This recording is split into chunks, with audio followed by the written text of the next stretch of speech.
Pendidikan Pak Supatmi agar terbitnya sertifikat dengan jumlah 40 jam, maka kami harus menyampaikan materi yang kami terima untuk diimbaskan di sekolah masing-masing.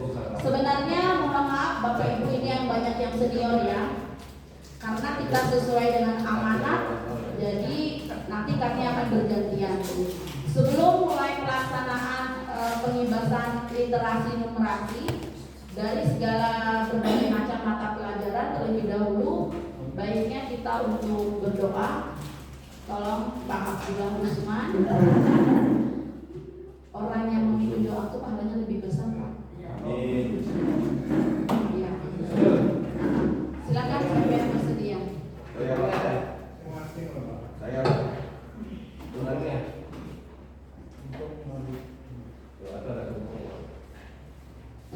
Assalamualaikum warahmatullahi wabarakatuh. Mohon maaf kepada rekan-rekan saya yang beragama Nasrani. Jadi kita awali kegiatan kita ini dengan bacakan Ummul Quran ila hadratin Nabi Mustafa Rasulullah sallallahu alaihi wasallam wa ala alihi wa sahbihi sayyidina lahul Fatihah.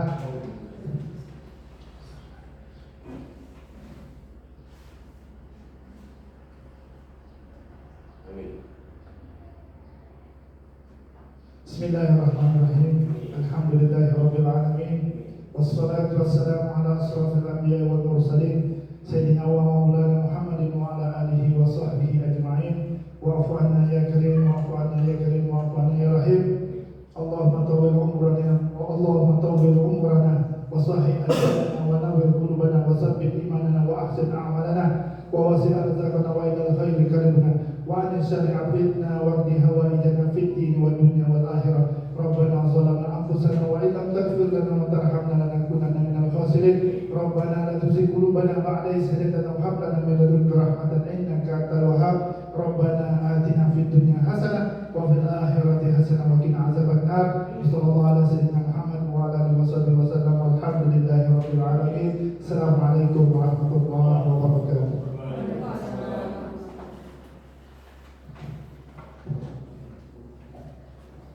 Terima kasih kepada Pak Abdullah yang telah bersedia untuk memimpin pembukaan pengibasan literasi dan numerasi hari ini. Untuk meningkatkan waktu, karena waktu sudah menunjukkan hampir setengah 12 ya. Untuk pertama ini fasilitator yang akan menyampaikan materi kita hari ini adalah Bu Sumar. Silakan waktu dan kesempatan. Cek satu. Oke, bismillahirrahmanirrahim. Assalamualaikum warahmatullahi wabarakatuh. Waalaikumsalam warahmatullahi wabarakatuh. Sebelumnya saya mengucapkan terima kasih atas kesempatan yang diberikan kepada saya untuk berdiri di sini untuk melakukan pembebasan literasi. Dan saya juga berdiri di sini bukan berarti saya lebih pintar, lebih hebat, dan lebih banyak tahu dari Bapak Ibu. Ya, jadi saya di sini hanya bertukar pikiran atau sedikit saja ya. Ya, kita lanjut yang pertama. Ya, jadi apa sih literasi itu? Ya, jadi literasi itu adalah kemampuan individu untuk mengolah informasi untuk kecakapan hidup. Ya, jadi itu dinamakan literasi. Jadi literasi itu tidak hanya baca tulis Bapak Ibu ya. Ya, jadi literasi itu kemampuan mengolah baik itu gambar, ya, grafik, video dan suara. Itu yang dimaksud dengan literasi. Jadi literasi itu tidak hanya baca saja, tulis saja, tetapi kemampuan untuk mengolah informasi, ya. Kemampuan untuk mengolah informasi untuk kecakapan hidup itu dinamakan dengan literasi. Selanjutnya, nah, di sini ada beberapa gambar. Jadi kemampuan untuk menceritakan gambar ini, mendeskripsikan itu juga disebut dengan literasi. Ya, jadi sebelum kita lanjut, kita bikin dulu ya Bapak Ibu. Kalau saya mengatakan selamat pagi, tolong Bapak Ibu tepuk tangan satu kali. selamat malam jangan ditepuk. Paham nggak Bapak Ibu? Ya. Ya ulangi ya. Kalau misalnya saya mengatakan selamat pagi, Bapak Ibu tepuk tangan 3 kali. Kalau selamat siang itu 2 kali. Selamat sore 1 kali. Selamat malam jangan ditepuk ya Bapak Ibu. Paham ini? Ya. Ya kita mulai ya. Selamat. Tolong Bu Ipa dilihat siapa yang siapa yang salah nanti kita jadikan tumbal Bu Ipa. Kemarin waktu pelatihan saya jadi tumbal. Nah, hari ini saya mau melakukan balas dendam ya. Tolong Bu Ipa.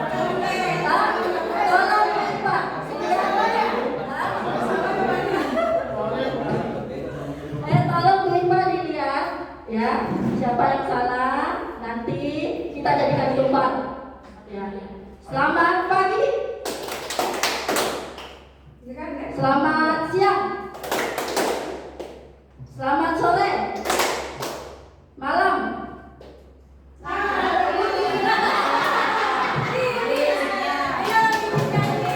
Ya, jadi yang kita jadikan tumbal adalah Bu Lilis ya.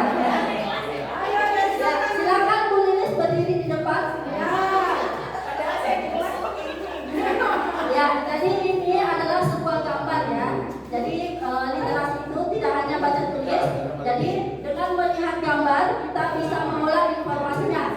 Ya, jadi Bu Lilis tolong dideskripsikan apa yang ada di dalam gambar ya. Ini di sini ada 3 gambar. Ada Yang mana dulu? Nah, ada 2 gambar kalau bisa dihubungkan ceritanya antara gambar 1 dengan gambar yang kedua. Gambar 2 yang mana? Gambar 2 nih, gambar ke 1 nih. Jadi ini Bu Lilis deskripsikan, kemudian dihubungkan gambarnya dengan gambar kedua. Ya, ini adalah salah satu contoh literasi ya Bapak Ibu. Karangan bebas, tulis 3 paragraf. Ya, silakan. Ini ceritanya saya banget sama kakak.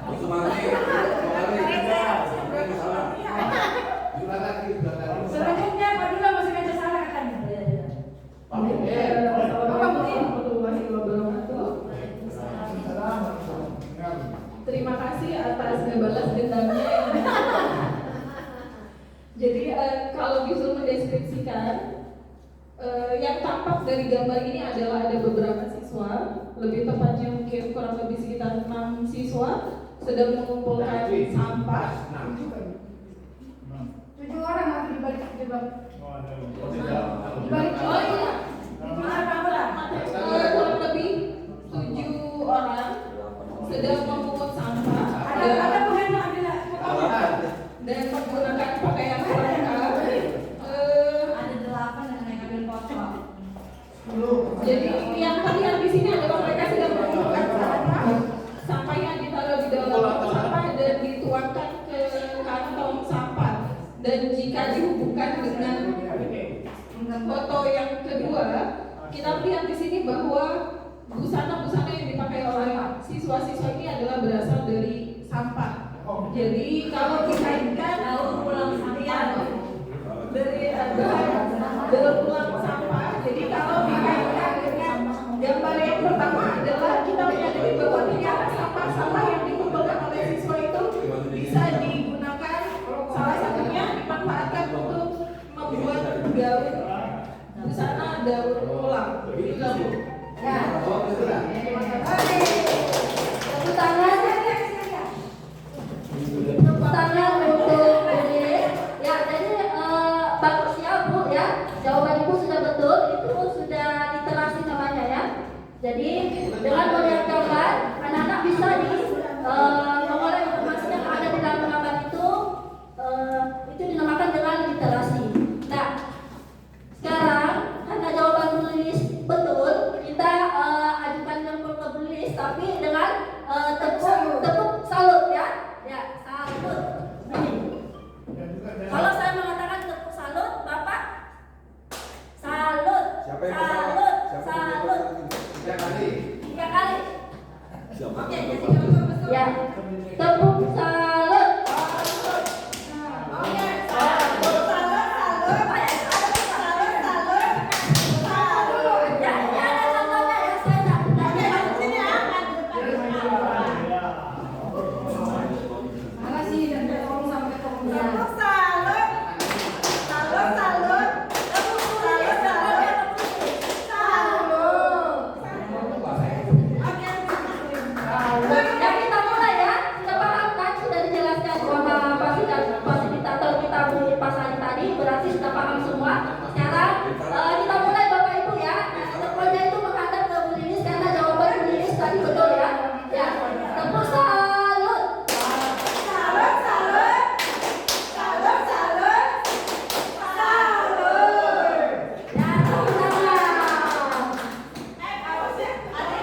Pemuin mau dihukum tapi kayaknya Ya, dihukum jadi dua. Bapak Ibu tolong diperhatikan. Dan kemudian ada slide berdasarkan hasil data PISA tahun 2022 skor literasi Indonesia membaca menurun ya menjadi 359 dan sebelumnya 371. Jadi itu PR kita sebagai guru ya, bagaimana cara kita meningkatkan literasi pada anak didik kita.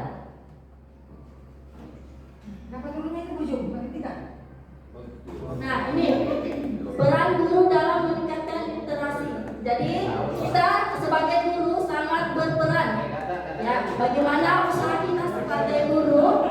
Dengar dulu Bapak Ibu. Bapak Ibu yang mau bicara saya suruh ke depan. Tolong diperhatikan. Beliau mau bicara di depan, saya haus. Minta air. Ya, jadi kita sebagai guru sangat berperan penting untuk meningkatkan literasi. Ya, salah satu yang bisa kita lakukan adalah gerakan literasi sekolah. Misalnya mengadakan pojok baca ya Bapak Ibu. Contohnya di kelas 71 tuh. Nah, saya sudah menggalakkan di sana pojok baca ya. Nah, di sana buku-bukunya juga sudah ada beraneka ragam. Jadi anak-anak bisa memilih buku apa yang mereka mau baca. Ya, jadi tidak hanya buku pengetahuan, tapi juga non fiksi dan fiksi juga bisa dipajang di sana di pojok baca.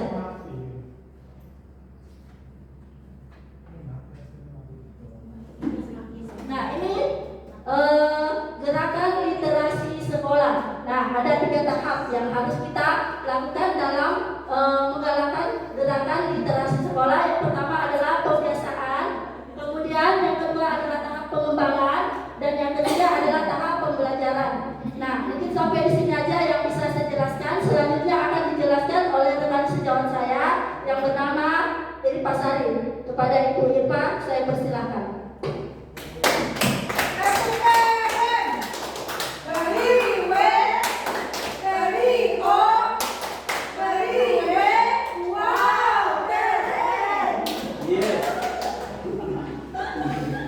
Yes, no. Tepuk mantap. Oke, terima kasih atas pertanyaan yang Mana? diberikan. Mungkin tadi sudah dibuka oleh rekan saya, Ibu Sumahni. Saya hanya menambahkan sedikit karena senior saya tadi kayaknya lebih bisa. Saya hanya mengambil setitik saja dari senior saya. Karena mungkin saya juga merupakan baru belajar ya. Jadi kita di sini bukan mengajari tapi kita sharing. Jadi kalau nanti di dalam bahasa saya ada yang salah mungkin bisa diperbaiki. Nah, di mana tadi dikatakan rekan saya bahwa salah satu mengembangkan literasi anak-anak kita adalah membuat pojok baca. Nah, namun walaupun dengan adanya mungkin pojok baca itu belum tentu bisa membuat literasi anak-anak berkembang. Nah, kira-kira apa sih yang harus kita lakukan sebagai guru? Apakah kita memberikan contoh? Kita dulu yang membaca atau bagaimana? Karena di sini literasi bukan hanya seperti dikatakan Bu Sumahni tadi bahwa literasi itu bukan hanya membaca teks, bukan hanya membaca buku, tetapi melihat gambar, melihat situasi yang ada di sekeliling kita, itu merupakan sudah termasuk literasi. Berarti yang harus kita galakkan pertama adalah pembiasaan. Pembiasaan apa? Pembiasaan melihat apa yang harus dilakukan. Seperti dilakukan oleh Bu siapa tadi? Bu Lilis. Melihat gambar dia mampu merangkai kata-kata. Dengan sendirinya dia sudah memahami literasi. Begitupun dengan keadaan di lingkungan kita, misalnya ya, yang realita atau kenyataan. Nah, ini yang masih kita harus bangun dari anak-anak kita. Literasinya masih kurang. Bisa dikatakan mereka melihat sesuatu yang instan, tapi belum mampu memahami. Karena literasi itu bisa dikatakan atau tidak bisa dikatakan bahwa anak-anak sudah bisa literasi jika dia sudah bisa membaca, belum tentu. Kenapa? Kira-kira ada dari Bapak Ibu kenapa kira-kira anak-anak kita yang sudah bisa membaca, tetapi ketika diperhadapkan dengan teks dan diberikan soal tidak mampu menjawab soal-soal itu? Kira-kira Bapak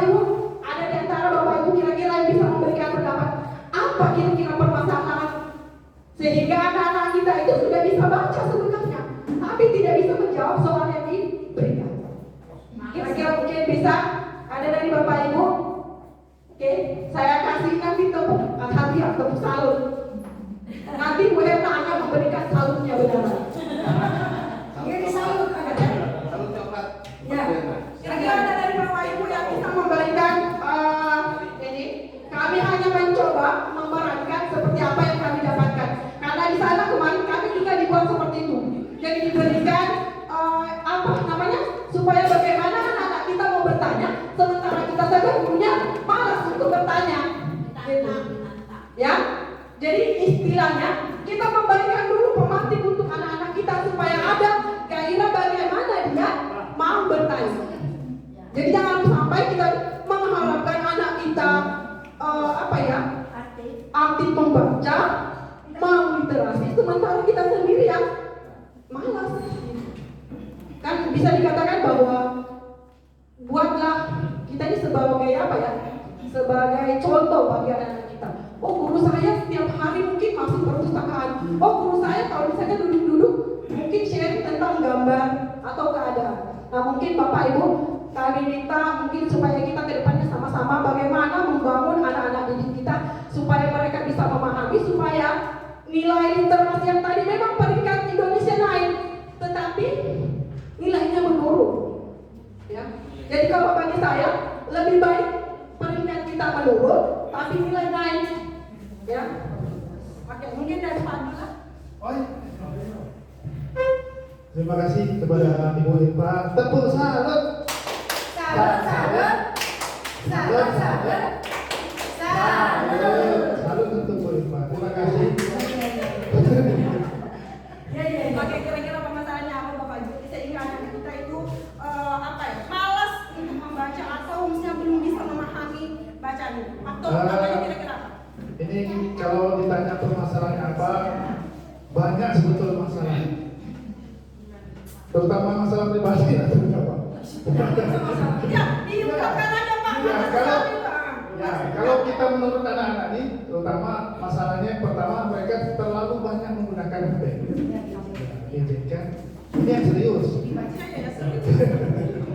Oke. Kalau yang serius ya bahaya tuh. Apa dia mau? Nanti saya main-mainin lupa saya. Ngantuk juga bisa juga. Ya. Kedua, karena anak-anak yang pertama karena pergaulannya, ya. Sekarang ini pergaulan anak-anak bukan dengan buku sekarang ini. Pergaulannya dengan yang tadi saya bilang elektronik, semuanya berbau elektronik.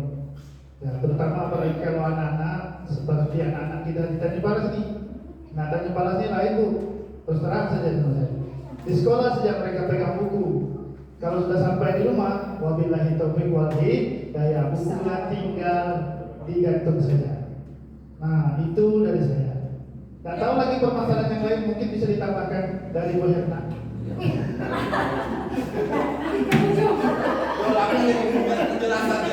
kita berantai ya. Ya. Saya mulai saja ya. Terima kasih waktunya Pak Abdullah. Gini ya, kita punya tantangan sekarang. Zaman kita sekolah sampai tahun 90-an itu kita memang masih mengandalkan buku teks. Jadi sampai sekarang pun masih ada yang berpengertian bahwa membaca teks atau yang tercetak di buku atau di kertas itu adalah literasi. Masih ada yang belum memahami bahwa literasi sebenarnya itu bukan sebatas itu saja. Elektronik, bercerita, menonton, itu juga literasi. Nah, kalau tadi ada Ibu Sumardi mengatakan usaha kita salah satunya adalah dengan pojok baca, itu sebenarnya sudah, kalau saya ya melihat tantangan sekarang, itu sebenarnya kita sudah ketinggalan beberapa langkah. Jadi apa yang harus dilakukan? Suka tidak suka kita memang harus, andai kan kita orang kaya raya ya, punya dana, di pojok baca kita itu kalau perlu lengkap dengan semacam layar gitu kan, yang jalan sendiri gitu kan, kayak waktu maghrib isya di masjid itu. Nah seperti itu, kalau mau anak-anak tidak bosan. Baca berjalan pula ya. Ya, anak-anak tidak akan bosan. Kalau anak itu mana mau mendengar diteriak-teriak di meja piket, anak-anak masuk kelas, ambil buku, baca buku pelajarannya apa-apa, atau kan nggak mau mereka sudah. tantangan lagi, disuruh bawa HP sendiri untuk kegiatan literasi di 15 menit itu. Siapa yang berani menjamin anak-anak tidak membuka fitur yang lain? Saya khawatir yang ada begitu kita pulang, di sosmed kita dapatkan anak kita lagi bertiktok, lagi berapa di dalam kelas, di shoppingnya lagi. Betul. Jadi sepertinya gimana ya? Ya bukan berarti kita mau mundur, sedikit demi sedikit lah. Jadi kalau saya juga belum bisa melaksanakannya, tapi saya ngomong aja lah. Kita sama-sama, saya yang duluan silahkan. Pemahaman kita, cara mengajar kita, cara menyuruh siswa mungkin kita harus merubahnya dengan pembelajaran atau media pembelajaran yang sangat menarik. Kita harus mengalahkan si Google misalnya, ya kan? Di Google itu kan ada sudah lengkap sebenarnya. Susah melawannya. Ya susah melawan dia ya. Dia sudah serba pintar memang. Suka tidak suka, kita memang ketinggalan. Otak kita ibaratnya kita di setel di Pentium berapa, sekarang sudah berapa? Ketinggalan, tapi bukan berarti kita harus berputus asa untuk tidak belajar. Kita belajar terus, belajar sepanjang hayat. Itu ya prinsipnya dihajar. Itu aja mungkin kita sama-sama tidak terlalu terjajah dengan gadget yang ada. Kita tetap semangat literasi sebatas kita mampu dan kita terus berusaha. Terima kasih. Oke, beri tepuk salut. Tepuk salut. Salut, salut. Salut, salut. Salut. Oke, terima kasih atas masukan dari atau pendapat dari Pak Abdullah dan Bu Herna. Mudah-mudahan kita semua bisa memahaminya. Jadi dari pemaparan atau dari pendapat Bu Herna dan Pak Abdullah, saya ada pertanyaan. Bapak Ibu masih lagi berkaitan tadi. Jadi kira-kira kalau tadi kita katakan bahwa untuk meningkatkan literasi anak-anak kita dulu yang harus meningkatkan kemampuan literasi kita. Baru kita akan membahaskan gimana logikanya Bapak Ibu. Gimana kita mau meningkatkan literasi anak-anak kita sementara kita belum memahami seperti apa sih literasi yang ingin kita capai kepada anak-anak kita. Nah, di sini saya mau bertanya kepada Bapak Ibu, apakah literasi ini hanya tugas guru bahasa Indonesia?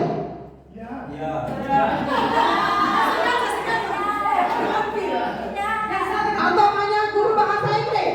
Betul. Oke, kalau Bapak menjawab tapi keluar, padahal saya mau balik bertanya ke dia karena dia mengatakan bahwa literasi itu ada pada bahasa Indonesia, padahal di dalam di dalam bola itu bagaimana menggambarkan tentang bola itu juga berarti ada literasinya, ya. Bagaimana memulainya, start, kemudian istirahat dan bagaimana seterusnya, padahal itu sudah literasi. Oke. Lagi Bu, kasih tepuk. Pak Mungkin dari tadi mau salah. Mau dihukum bilangnya. Ya betul. Jadi saya mulai ya, Bapak Ibu. Tadi dikatakan bahwa kalau tepuk pagi 3 kali, tepuk siang 2 kali, tepuk sore 1 kali. Saya ubah. Kalau tepuk pagi itu tidak bunyi, tepuk siang 1 kali, tepuk sore 3 kali, tepuk malam berapa? Oke, tepuk pagi tidak ada, tepuk siang 1 kali, tepuk sore 2 kali dan tepuk malam 3 kali. Oke, kita mulai Bapak Ibu ya. Tepuk pagi, tepuk siang, tepuk sore, tepuk malam. Bapak Ibu, kami kemarin berapa kali di grup bahasa Inggris itu ulang-ulang, tidak ada yang salah. Sampai akhirnya kami diberi sesi kedua. Jadi satu-satunya grup bahasa Inggris itu berapa kali diuji, kompak semua, tidak ada yang salah. Akhirnya kami dikasih sesi yang lain. Akhirnya ada yang tumbang, tapi bukan saya. Nah, kalau kemarin teman rekan kami yang tumbang, karena kenapa? Bukan berarti salah tubuhannya, tapi terlalu lambat. Oke, itu Bapak Ibu. Jadi sebenarnya literasi ini masuk pada pembiasaan yang awal. Setelah itu kita kembangkan. Setelah anak-anak sudah terbiasa, jadi kita biasakan dulu. Jangan anak-anak belum terbiasa, sudah kita langsung mau kembangkan. Jadi sudah anak-anak kita belum tahu bagaimana kata ya, karena kita dalam literasi itu kalau misalnya dalam teks ya, kita kasih contoh yang kecil-kecil dulu. Jangan langsung yang plot. Anak-anak baru masuk, anak-anak tolong baca paragraf 3 paragraf ya, mati katanya. Padahal baru. Jadi itu kita mulai dulu pembiasaan, setelah masuk pembiasaan baru kita kembangkan. Nah setelah kita masuk kembangkan, barulah kita masuk pada akademiknya. Kita berikan, kita kita integrasikan. Jadi jangan kita masuk ke dalam kelas itu langsung kita cokoki anak-anak dengan pelajaran yang langsung sulit. Jadi berikan dulu, berikan kebebasan kepada anak-anak. Besok silahkan boleh baca atau membawa buku sesuai dengan selera kalian. Silahkan dibaca. Kemudian diceritakan isinya apa, tokohnya apa, pemenangnya siapa. Itu Bapak Ibu untuk literasinya. Nanti di dalam numerasinya juga akan dapat nanti ya. Jadi bukan Bapak Ibu bukan hanya bahasa Indonesia ya, lagi-lagi kita mengatakan bahwa bukan hanya bahasa Indonesia yang bertugas literasi. Begitupun dengan numerasi, bukan hanya tugas guru matematika dan guru IPA, tapi semua guru berkewajiban dan bertanggung jawab mengembangkan literasi dan numerasi anak-anak kita. Nah, di sini kita ada tahapannya supaya anak-anak kita tertata, terstruktur dengan baik. Maka kita melihat apa sih tahapan-tahapan dari GLS itu, gerakan literasi sekolah. Jadi di sini ada. Nah, di sini cinta baca. Jadi kita buat siswa kita dulu cinta membaca. Jadi kalau mereka sudah cinta, mereka dengan sendirinya akan mengembangkan cinta. Kemudian memahami. Jadi dipahami dulu. Jadi bagaimana dipahami bacanya? Jadi kalau sudah cinta, dengan sendirinya mereka akan terbangun untuk memahami isinya. Misalnya bahasa Inggris nih, diperhadapkan materi. Memperkenalkan diri dulu Bapak Ibu, jangan langsung ditanya yang aneh-aneh. Jadi dibuatkan dulu siapa nama kamu. Jadi what is your name? Jadi dibuatkan situ. Nah di sini kan ada guru senior saya juga takut salah nih nanti. Oke, kemudian masuk pada rasa percaya diri. Bapak Ibu, anak-anak kita ini yang banyak kita temukan. Sebenarnya dia bisa, tapi dia tidak percaya diri. Jadi untuk di dalam bahasa Inggris, saya tidak meminta benar salahnya anak-anak pada saat saya mengajar. Yang penting mereka sudah berani maju di depan, berani tampil untuk mengungkap apa sih yang mereka mau. Seperti Duta, kemarin dia tidak mau, tapi saya mencoba dan saya memberikan berbagai cara. Ketika saya mengatakan, nah ayo maju, belum maju. Akhirnya saya mengungkap, nah sayang sama ibu. Nah akhirnya dia maju dan berdiri. Nah ternyata di situ kita bisa memahami bahwa ternyata anak-anak ini ketika kita mendekati dengan cara yang baik, maka mereka mungkin akan bisa. Dan ini yang harus kita kembangkan kepada anak-anak kita. Tidak semua harus kita beri dengan kekerasan, tapi kita boleh beri dengan kelembutan. Karena anak-anak kita ini sudah timbul ya pembelajaran diferensiasi. Kita harus memahami karakter setiap anak. Jadi mungkin ini belum bisa. Contohnya saya di dalam bahasa Inggris, tidak mungkin saya minta semua sudah harus bisa menulis. Kenapa? Karena ada anak-anak saya atau anak-anak kita yang belum sama sekali tersentuh dengan bahasa Inggris. Jangankan membuat kalimat, menyebutkan huruf saja belum bisa. Jadi kita harus memahami itu Bapak Ibu. Dan bagaimana dia bisa membaca kalau dia belum memahami huruf. Jadi kita harus. Jadi ketika anak-anak di kelas belum bisa memahami bahasa Inggris, belum bisa baca, saya akan menirukan. Jadi ketika saya mengatakan what is your name, siapa nama kamu, saya akan bantu. My name is. Jadi dia akan ikuti. Dengan mungkin sendirinya dia akan terbiasa. Setelah terbiasa, begitu mendengarkan kata what is your name, maka dia akan jawab my name is Ayu misalnya. Seperti itu. Karena ada beberapa anak-anak kita di hampir semua kelas ada yang tidak bisa membaca. Oke, yang terakhir baru kita akan menumbuh kembangkan sumber daya mereka. Jadi kalau sudah dia bisa, itu sudah bisa dikembangkan dengan sendirinya Bapak Ibu. Kemampuan di sini kita katakan bahwa tercapai bukan berarti harus sama rata ya Bapak Ibu. Jadi harus seimbang. Oke, lanjut. Oke, program pembiasaan GLS. Di mana sih yang harus kita kembangkan Bapak Ibu? Nah, di sini saya juga baru belajar. Jadi sebenarnya saya ini hanya modal percaya diri saja Bapak Ibu ya. Untuk masalah materi literasi juga masih belajar. Jadi belum sepenuhnya saya mengetahui. Oke. Tambah.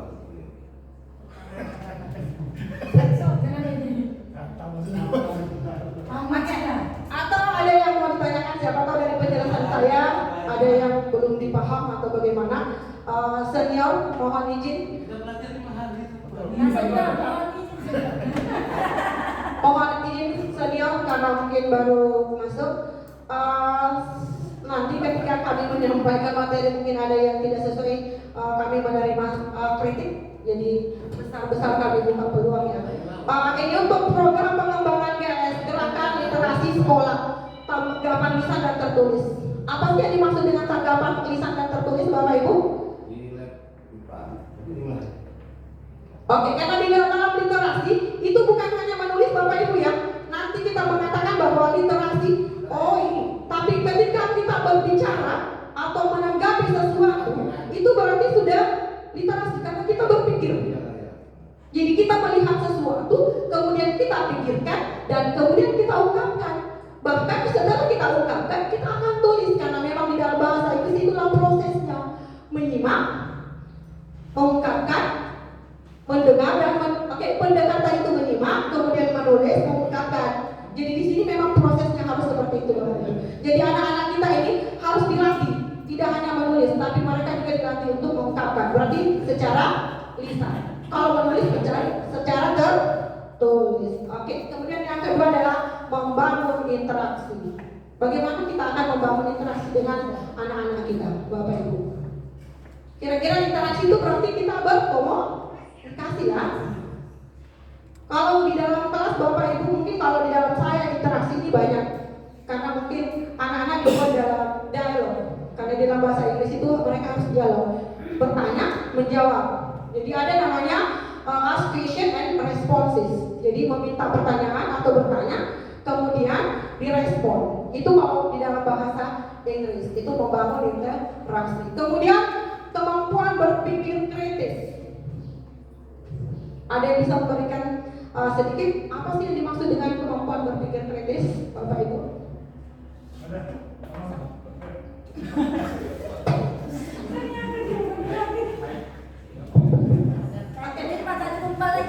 Saya mau ini. Oke, kita kalau begitu masih ingat tadi ya tepuknya? Ya? Mau ajar. Sudah lah ya. Belum, masih lama Pak. Aduh. Jangan Pak. Oh ya, ya.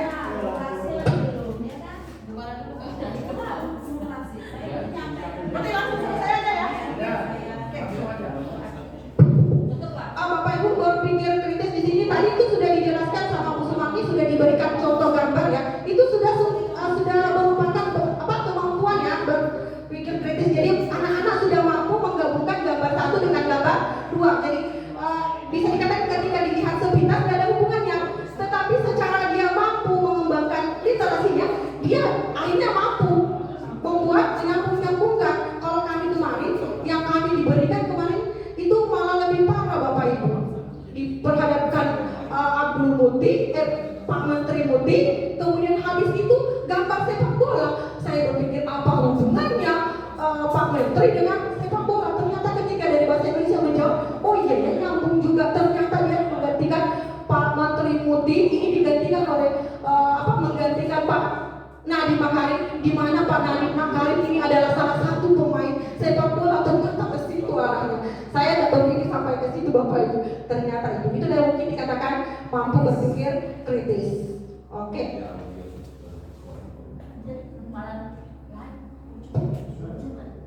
Oke, mungkin mungkin sampai di situ Bapak Ibu. Mungkin nanti akan dilanjutkan oleh Oke, sebenarnya dipanjang memang. Kalau waktu 2 jam kan nggak bisa. Kami aja kemarin sih. Oke, mungkin nanti pembahasannya akan dilanjutkan oleh rekan kami.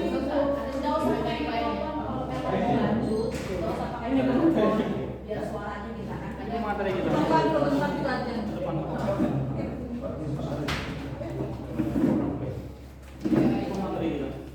Buat hari lah kita lakukan begini.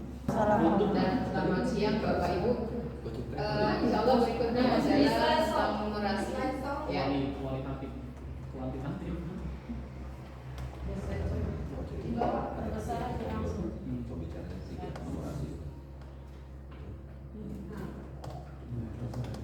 Berikutnya adalah tentang numerasi. Di sini kami berdiri bukan berarti kami yang lebih paham ya Bapak Ibu, bukan berarti kami yang lebih tahu, tapi hanya sekedar kami melaksanakan tanggung jawab kami setelah mengikuti diklat ya sebagai proses RTL ya, rencana tindak lanjut kami dalam hal ini, dan bukan berarti kami ingin menggerami laut ya, mengajar bebek berenang, mengajar ikan berenang ya. Saya yakin Bapak Ibu sudah sangat paham ya. Di sini hanya kami sedang ingin refresh kembali ya terkait pemahaman kita tentang numerasi, dan saya kan banyak.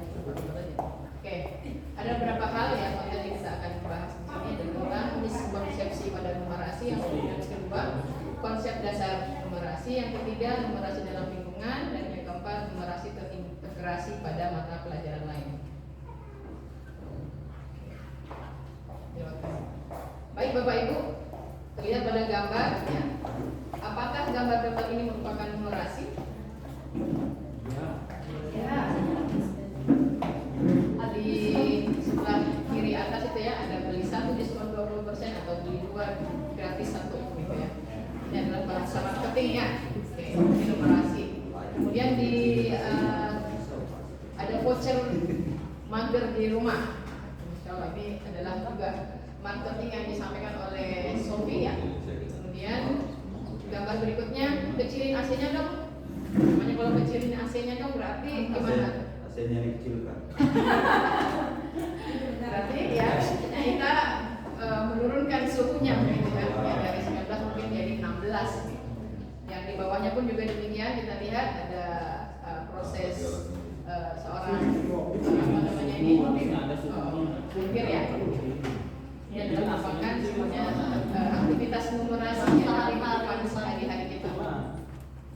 Ini juga ya, ketika kita mau berangkat, kita ke Traveloka, lihat apa namanya tiket, gitu ya. Kemudian di sana juga yang tengah itu berapa lama sampai terurai. Itu kan ada gambar, ada dilengkapi dengan tulisannya. Ya.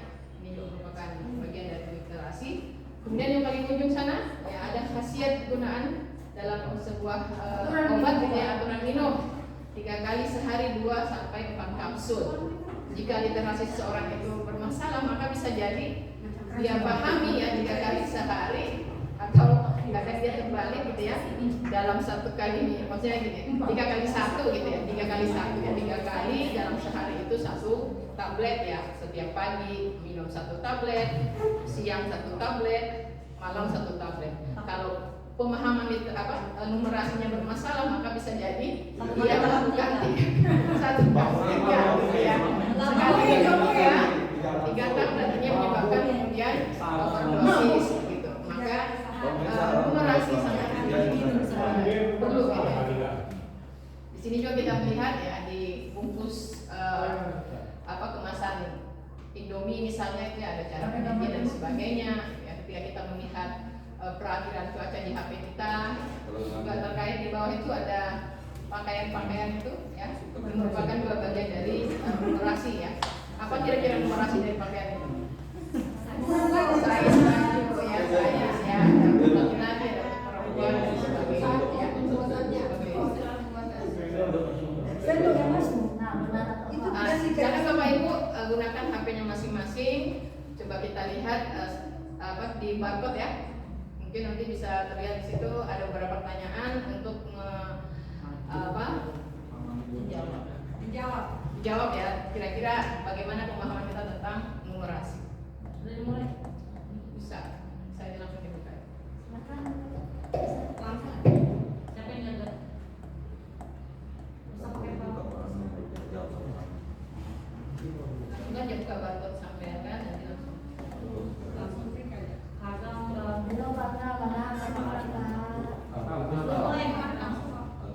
bisa langsung gitu langsung jawab jaringannya tak bagus. Oke baik, kita lewatin ya. Baik, numerasi PS ya versus ya matematika. Oke, numerasi itu adalah merupakan kemampuan berpikir menggunakan konsep, prosedur, fakta, dan alat matematika untuk menyelesaikan masalah sehari-hari pada berbagai jenis konteks yang relevan, baik kita sebagai individu, baik juga sebagai warga negara Indonesia dan dunia. Dan numerasi juga merupakan kemampuan menggunakan matematika dalam situasi sehari-hari melibatkan kemampuan berpikir dan penalaran. Sehingga kemudian yang kita pahami bahwa dalam semua masalah kehidupan kita, ya kadang-kadang kita menggunakan konsep matematika dalam penyelesaiannya. Misal ya, Pak Musa misalnya ingin buat bedengan gitu ya, sepanjang berapa meter gitu ya. Nah itu kan butuh numerasi di situ ya. Berapa banyak butuh pupuknya, berapa banyak butuh berapa lama untuk kemudian melakukan membuat paret-paretnya dan sebagainya. Nah, itu butuh numerasi ya, perhitungan-perhitungan dalam penyelesaian masalah-masalah kehidupan sehari-hari. Baik, tidak semua matematika adalah numerasi, tetapi semua numerasi membutuhkan pengetahuan matematika. Karena memang ada ya matematika murni yang tidak bisa dinumerasikan. Ya, misalnya contohnya adalah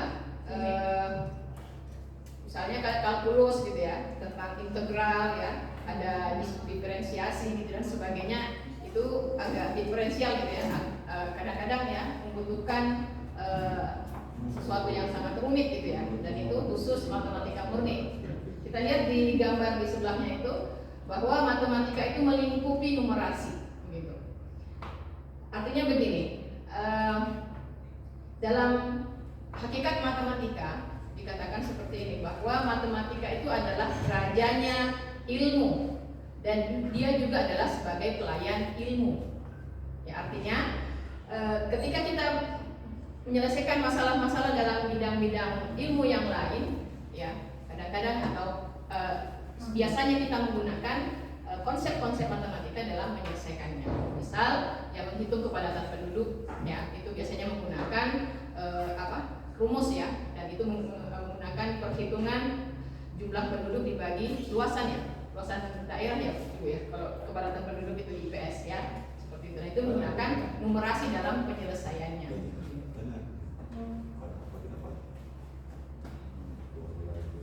Ini bisa dibahas ya. Oke, yang dibutuhkan dalam bernumerasi yang pertama adalah membutuhkan pengetahuan matematika termasuk konsep, keterampilan, dan strategi pemecahan masalah serta kemampuan untuk menaksir atau mengestimasi dapat menggunakan numerasi dalam berbagai konteks kehidupan pribadi, pekerjaan, dan sebagai warga negara. Kemudian yang kedua, menggunakan alat termasuk alat fisik, alat representasi, dan alat digital teknologi lainnya. Ya, contohnya misalnya kalau kita misalnya mau mengukur berat badan, berarti kita menggunakan timbangan gitu ya, dan lain sebagainya. Kemudian yang ketiga, memiliki disposisi positif, kemauan dan rasa percaya diri untuk melibatkan diri dalam penugasan secara mandiri maupun berkolaborasi dengan orang lain dan menerapkan pengetahuan matematika secara luas dan cara yang dapat disesuaikan. Yang keempat adalah mengevaluasi dari hasil yang diperoleh dan menyadari penggunaan pemikiran matematis untuk menganalisis situasi dan menarik kesimpulan. Ini adalah hal-hal yang dibutuhkan dalam bernumerasi. Oke, bagaimana bingkai dalam bekerja dalam numerasi? Yang pertama, proses penyelesaian yang meliputi tahap merumuskan atau memformulasikan, menggunakan dan menginterpretasikan. Ya. Contoh misalnya kalau dalam konteks kehidupan sehari-hari di sekolah misalnya, ya, si A membeli 2 tempe dan 1 SC, ya. Dia membayar ternyata 7.000 gitu. Sedangkan si B membeli 3 tempe dan 2 ST. Dia membayar 13.000. Nah, ada si C yang mau beli gitu ya. Tadi kamu beli berapa itu harganya gitu ya. Saya nggak tahu, saya bayar aja terus segini kembaliannya. Kamu belinya berapa gitu ya. Dan akhirnya dia mengkalkulasi, oh berarti harga tempe 1.000, harga ST-nya 5.000. Nah, di situ menggunakan ya, dia telah menggunakan mampu merumuskan, memformulasikan hasil belanjaan temannya tadi, dan dia bisa menemukan harga untuk satu tempe dan satu es teh tadi gitu ya. Jadi dia mampu untuk merumuskannya seperti itu. Kemudian langkah kedua ya, salah satu dari 3 kategori konteks yaitu personal, sosial budaya, dan saintifik ya. Secara personal dia mampu untuk memahami gitu ya, dan secara sosial budaya, saintifik, urutan-urutannya dan sebagainya. Kemudian yang ketiga, salah satu dari 4 kategori konten yaitu bilangan, geometri, dan pengukuran, aljabar, dan data, dan ketidakpastian. Ya, ini adalah bagian dari konten dari matematika itu sendiri yang digunakan dalam menyelesaikan masalah-masalah dalam kehidupan sehari-hari. Oke, ada lingkungan yang mendukung pola pikir numerasi, yaitu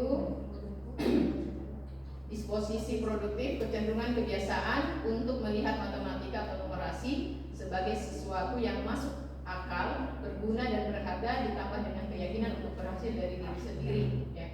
Jadi seseorang dengan disposisi produktif memiliki beberapa ciri ya, yaitu pertama tekun, ya, kemudian percaya diri, tangguh, kemauan untuk mengambil resiko, inisiatif menggunakan matematika, dan fleksibel serta adaptif. Ya.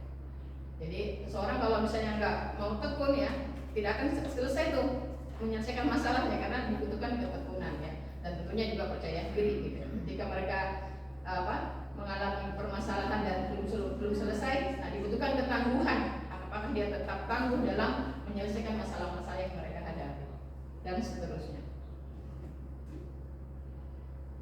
Oke, perbincangan numerasi. Diskusi antar siswa dan guru saat belajar numerasi yang dibincangkan mencakup bertanya dalam menjawab pertanyaan, menjelaskan cara memecahkan masalah, dan merasa lebih percaya diri dengan kemampuan matematika mereka. Ya, yang pertama kita lihat di sini ada soal matematika, kemudian menerapkan dan ada solusi masalah matematika, masalah dalam konteks nyata, kemudian diformulasikan atau dirumuskan masalah atau model matematikanya gitu ya. Yang tadi saya sampaikan ada masalah nyata itu kayak tadi beli tempe, berarti kalau misalnya dalam matematika sendiri proses numerasinya adalah dia kemudian memisalkan harga tempe dengan X, harga ST dengan Y.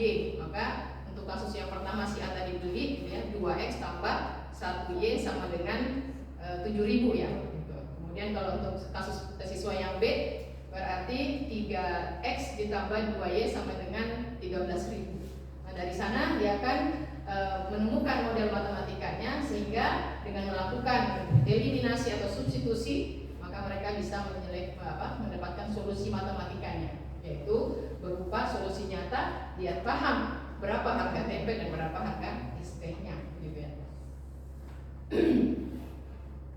Jadi perlu ada lingkungan yang mendukung pola pikir numerasi, di mana lingkungan yang memiliki disposisi positif terhadap numerasi. Dan lingkungan seperti apakah itu? Nah, ini kemarin kami diminta ada LKPD-nya ya, jadi kami mencari di YouTube di browsing aja di internet ya, secara fisik karakteristik dari sebuah lingkungan yang mendukung numerasi itu bagaimana ya, yang akan bisa kita terapkan di sekolah kita.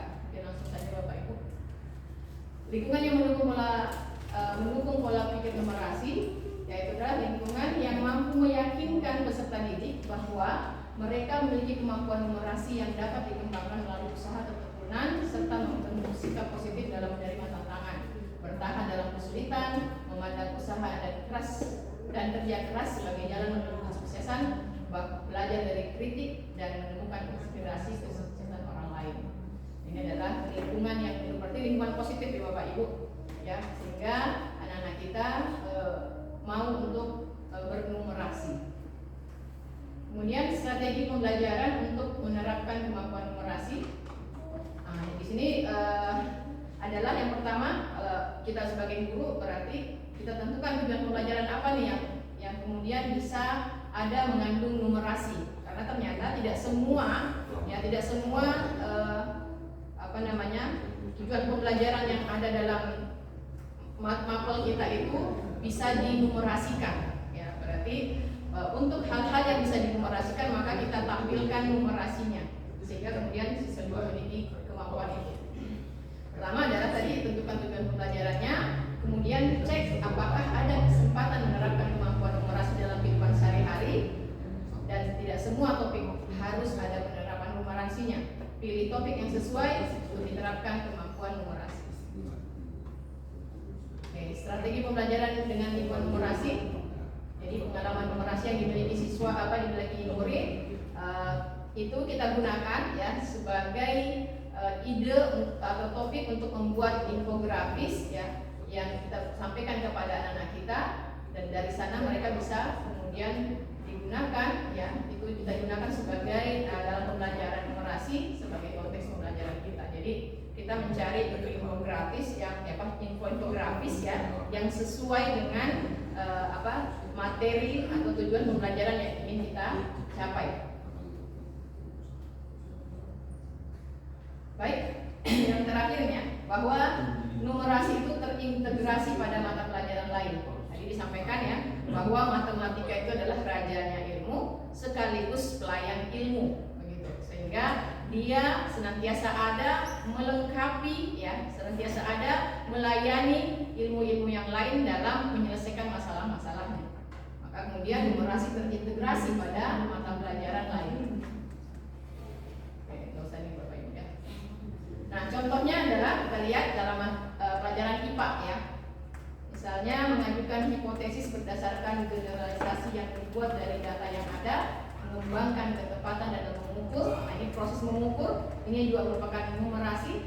Kemudian menafsirkan data juga adalah numerasi. Dan misalnya data ditampilkan dalam bentuk tabel atau diagram lingkaran atau diagram batang dan sebagainya, itu juga kemampuan menafsirkan data itu juga adalah kemampuan numerasi.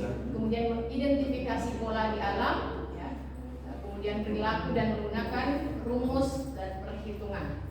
Kemudian untuk PJOK, PJOK-nya ada ya, ini. Menggunakan penomoran. Kalau numerasi ada pola gitu ya. Nah, pola misalnya pola dalam bermain bola gitu ya. Ukuran lapangan juga ya. Dan urutan dalam aktivitas fisik, dan ketika mereka menunjukkan pemahaman tentang hubungan antar waktu, ruang dan jarak untuk menganalisis prestasi fisik serta membandingkan teknik dan alat pengukuran tertentu ya. Juga kalau dalam PJOK misalnya ketika mereka ingin menghitung indeks massa tubuh mereka, apa yang harus mereka lakukan? Pertama melakukan timbang badan dulu gitu ya, kemudian ukur tinggi, kemudian melihat apa saja yang mereka makan, kemudian dimasukkan dalam sebuah rumus gitu ya, sehingga kemudian dapat diketahui indeks massa tubuh mereka dan kira-kira bagaimana pola hidup makan yang pola hidup mereka baik terkait makan, olahraga dan sebagainya, sehingga mereka bisa memiliki indeks massa tubuh yang baik. Nah, itu di PJOK itu bisa digunakan dan itu adalah aktivitas numerasi. Kemudian dalam bahasa menggunakan grafik dan tabel ya pada presentasi lisan atau tulisan untuk mendukung argumen, atau memanfaatkan pemahaman spasial ya, pengaturan untuk memahami dan kritik tata letak dan konstruksi teks ya. Dan dalam bahasa juga bisa juga salah satu contoh numerasinya adalah ketika mereka menyusun teks prosedur ya, teks prosedur misalnya bagaimana cara membuat mie goreng dengan menggunakan Indomie gitu ya, disusun. Kalau misalnya untuk satu orang itu bisa, bagaimana kalau untuk 2 orang atau 5 orang, bagaimana mereka kemudian memberikan cara-caranya atau langkah-langkahnya gitu. Atau misalnya ingin membuat roti gitu ya, kalau 250 gram tepungnya, maka bagaimana perbandingan beratnya dan sebagainya. Kalau misalnya 1 kilo dan sekian ya, maka bagaimana perbandingan itu juga merupakan proses numerasi. Dalam bidang seni, nah ini dalam bidang seni banyak banget ini ya. Misalnya mendesain produk menggunakan pengurutan dan pola, pengukuran yang akurat dan pengertian bentuk, pengukuran dimensi, perspektif, mengumpulkan, menafsirkan dan menganalisis data ya, dalam kaitannya dengan pemirsa dan perilaku pengguna dan contoh lain dari numerasi dalam seni.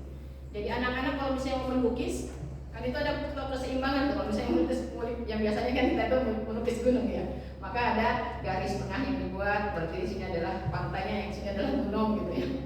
Nah itu ada ada perhitungan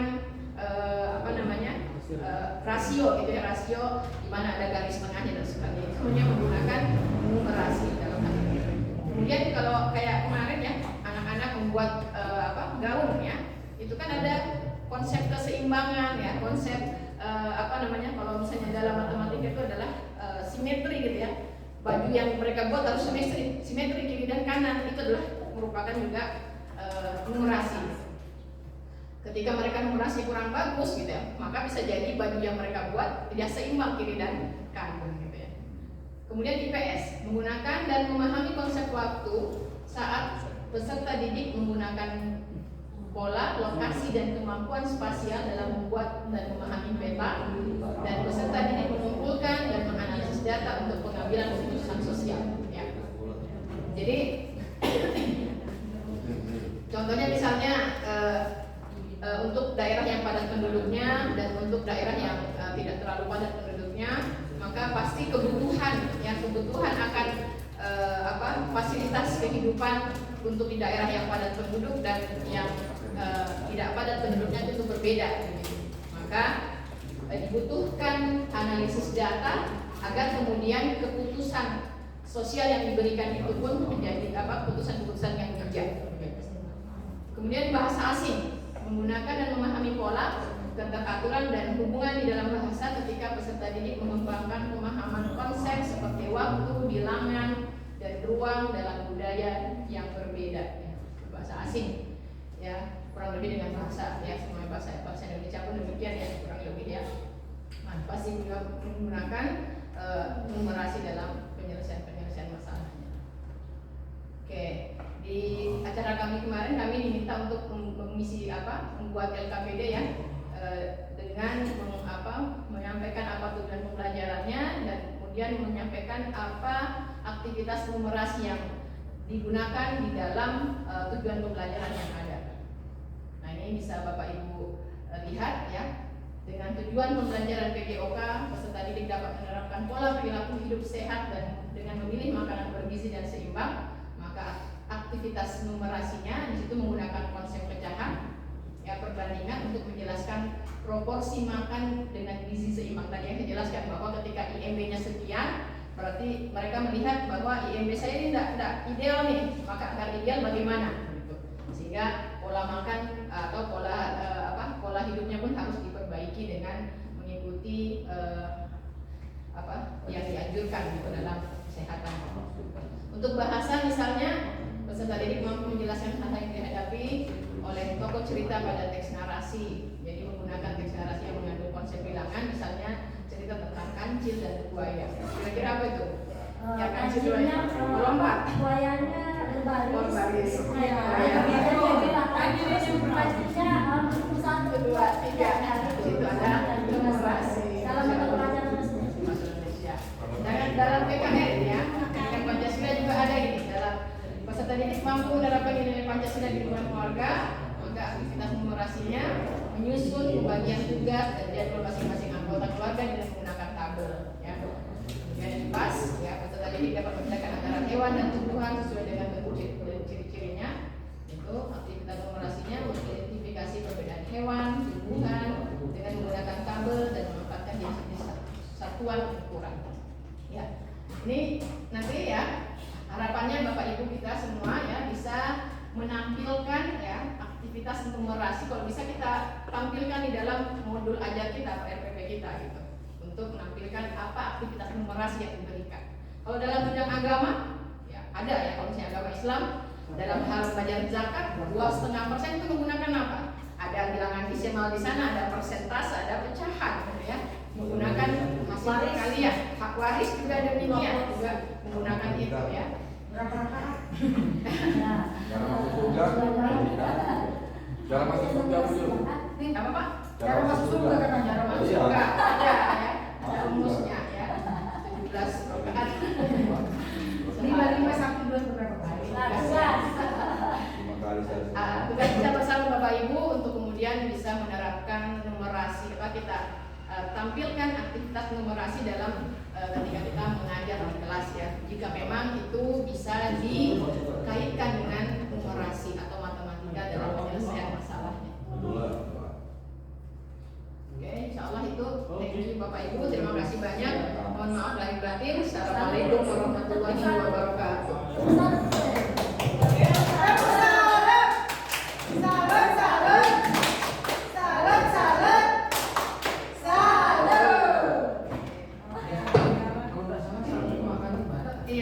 Sini sudah ada 3 orang yang sudah tampil dan itu sudah dirangkum semua.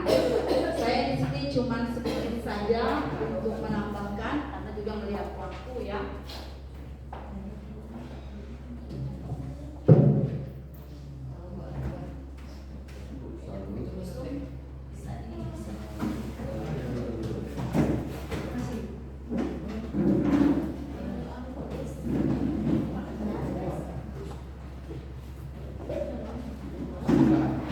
Tampilan yang saya buat juga kurang lebih seperti Bu Sumarni dan Bu Irpa serta cuma di sini saya sedikit menambahkan tadi menjelaskan bahwa numerasi dan literasi itu tidak pada mata pelajaran tertentu saja, akan tetapi seluruh mata pelajaran itu harus diimplementasikan.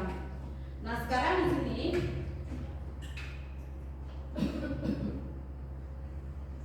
nah, contoh numerasi dalam pembelajaran karena di sini adalah IPA bidang saya. Di sini mengajukan hipotesis berdasarkan generalisasi yang dibuat dari data yang ada, mengembangkan ketepatan dalam mengukur dan menafsirkan data, mengidentifikasi pola di alam dan perilaku dan menggunakan rumus perhitungan. Nah, selama ini dengan 2 hari pelatihan itu menurut saya kurang puas ya, teman-teman. Walaupun 1 hari karena ilmunya sangat banyak sekali. Di situ selama kurikulum atau dalam hal ini kurikulum merdeka, kita itu belum tahu apa itu sih sebenarnya CP, bagaimana untuk menurunkannya di situ sampai akhirnya terbentuklah yang namanya modul ajar. Selama ini terus terang pasti kita mengadopsi daripada modul ajarnya di Google ya, di Google. Tapi setelah diadakannya pelatihan seperti ini, saya pribadi memberikan kritikan dan saran untuk panitia kalau bisa 4 hari atau 1 minggu. Nah, cuma mungkin pertimbangannya di sini karena kita pasti meninggalkan anak didik ya, pasti resikonya sangat besar. Tapi ilmunya sangat bermanfaat sekali. Mudah-mudahan ada kelanjutan. Nah, sekarang kita lihat di sini proses berpikir dalam merencanakan pembelajaran yang selama ini kita tidak tahu, kita cuma copy paste atau dalam hal ini adopsi modul pembelajaran. Yang pertama di situ memahami capaian pembelajaran ini bisa kita dapat dari PNN ya, tergantung dari mata pelajaran kita apa saja. Kebetulan kemarin di PNN itu untuk mata pelajaran IPA karena adanya perubahan di sini sempat hilang. Setelah itu beberapa bulan kemudian muncul, ternyata perubahannya sangat jauh sekali kalau saya perhatikan. Nah, jadi yang pertama ini adalah memahami capaian pembelajaran. Yang kedua adalah kita bisa menurunkan dalam hal tujuan pembelajaran atau TP. Yang TP ini yang biasa kita masukkan, kalau tidak salah ya Pak Maman, mohon dikoreksi. Untuk TP inilah yang harus kita masukkan ke dalam aplikasi rapor. Ya begitu ya Pak Maman ya. Nah, selama ini kan kita tidak tahu apakah CP atau TP, karena kita tidak dapat informasi yang bagaimana dari mulut ke mulut saja. Tetapi dengan adanya pelatihan yang seperti ini sangat bagus sekali menurut saya. Jadi di sini dari CP diturunkan menjadi TP, tujuan pembelajaran. Itu habis itu baru muncul diturunkan lagi dari TP menjadi yang namanya ATP atau alur tujuan pembelajaran dan berakhir menjadi modul ajar. Dan modul ajar itulah tidak seperti K13 cukup 1 lembar, ada 4 item kemarin itu. Ya, ada 4 item. Yang pertama itu apa ya Pak Maman ya? Sebelum langkah-langkah kegiatan. Nah, ingat Pak Mama, ada 4 item. Langkah-langkah itu nomor 2, saya juga lupa, karena selesai mengerjakan banyak kerjaan tadi. Yang ketiga itu adalah asesmen. Yang keempat itu adalah metode dalam hal pembelajaran. Itu 4 item yang ada pada modul ajar. Nah, jadi tidak ada lagi yang seperti dulu harus sangat banyak sekali. Di situ pun tidak ada lagi menyebutkan waktu. Nah, itu. Ya, apa? Oh iya, tujuan. Jadi yang ada 4 ya, tujuan, langkah-langkah, asesmen, dan metode. Itu 4 yang harus ada di dalam modul ajar di situ.